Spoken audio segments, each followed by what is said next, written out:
Hindi maipinta ang reaksyon ni Stephen Curry pagkatapos na lumagapak siya sa court. At heto nga ho, rinig na rinig. Halos maiyak na nga ho itong si Stephen Curry.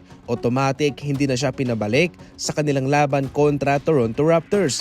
Nagtapos siya na mayroong 17 points at 2 3-pointer. Hindi na to first time kay Stephen Curry mga idol kung saan ito'y na-injured na nga rin ho versus Houston Rockets. Mayroong isang pagkakataon na inamin niya na siya nagsusuot ng padding para ito'y maprotektahan.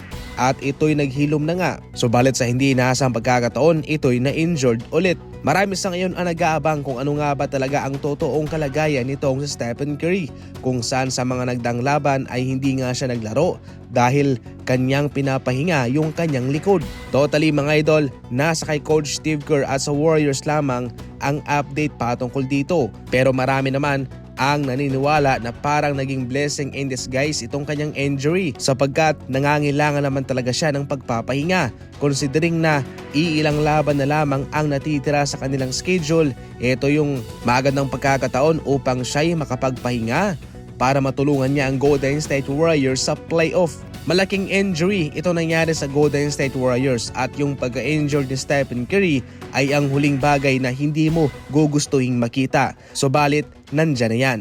Pero sa kabilang banda, kung pag-uusapan naman yung positibong naratibo ay natuto naman itong Golden State Warriors na maipanalo yung kanilang mga laban na wala si Stephen Curry.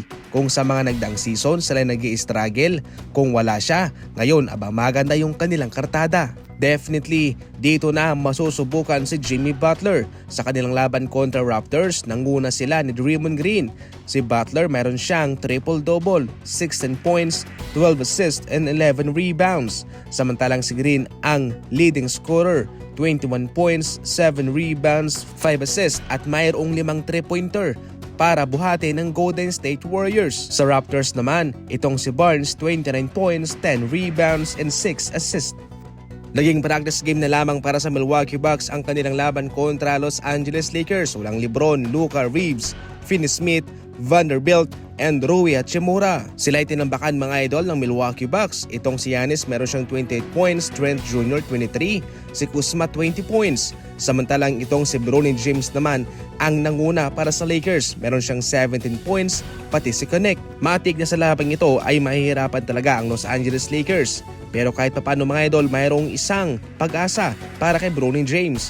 Dahil sa kanyang kinamada ay makukuha niya ang tiwala ni Coach JJ Redick na kung siya'y mabibigyan lamang ng mahabang minuto at exposure, siya'y makapagbibigay ng disenteng numero para sa Lakers. Maliban sa kanyang 17 points, meron pa siyang 3 rebounds and 5 assists. Once in a lifetime lamang to na pagkakataon para kay Bronny James sapagkat marami ang wala sa Lakers. Pero kung sakaling babalik naman yung mga nawala sina LeBron, Reeves, Hachimura, Luka Doncic ay hindi naman siya mabibigyan ng mahabang minuto. Pero kahit paano mga idol ay alam na mismo ni Coach JJ Redick na mayroon talaga siyang potensyal sa NBA.